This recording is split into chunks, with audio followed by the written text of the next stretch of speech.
Reid is a legend in his own cockpit. No man in Australian motorsport history has won as many titles.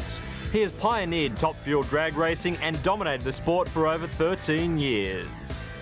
Well, you get a winner every 3 minutes. From the time they fire up till the time they finish, there's only 3 minutes. And it's the noise, the flames, the smell of the nitro. I love all forms of motorsport. I just like the competition. I love seeing the Winfield cars out there racing. I go down the speedway. I love seeing the Kellys out there racing with their sprint cars. Actually, sprint car racing was my first love. Success brings us to Jim Reid, who lives, breathes, eats and yes, smokes drag racing, the top fuel 5,000 horsepower variety. Smokin' Jim is an Australian four-wheel legend. Oh yes, you can count those 2 excuses for tyres at the front of this elongated racing machine. Now over 50, Reid not only competes in the sport, he champions it at every opportunity, always promoting the cause of drag racing. And he knows just what is required to reach the top of the tree.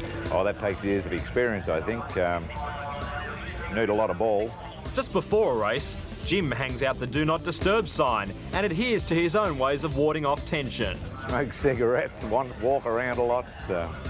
I don't like talking to people. I like to just keep moving.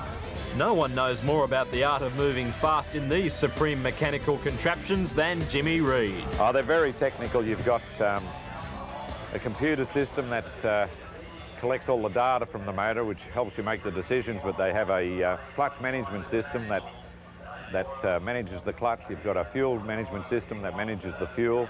And you've only got to get one of these small items go wrong and you can get into lots of trouble and cost yourself lots of expense. So where would Reid be then without the financial backing he's enjoyed over the years? That's a real tough question. I've been with Winfield for 23 years and they're not sponsors, they're family. So I really don't know. No, it's not a blood sport. Drag racing is probably the safest motorsport in the world. Well, these cars are actually built to crash. That sounds funny when you say that, but the reason I say it is that whenever one of these things has crashed, the technical people take a look and try and design it for driver safety, so that you're actually in there in a confined area where you can't hurt yourself too much if it does crash.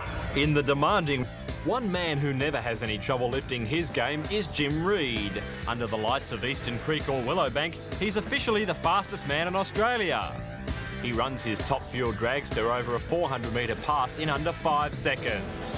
Yet he looks as though his body will snap, the pretzel-thin Jimmy Reid.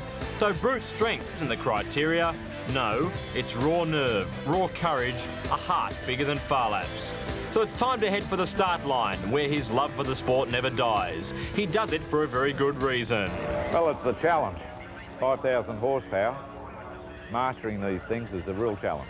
As keen as supporters of top fuel racing are, do they really appreciate the technology? I don't really think a lot of them understand totally what it's all about. They see this monster come out there and shake the ground and get up to nearly 300 miles an hour, and they're just all overawed by it.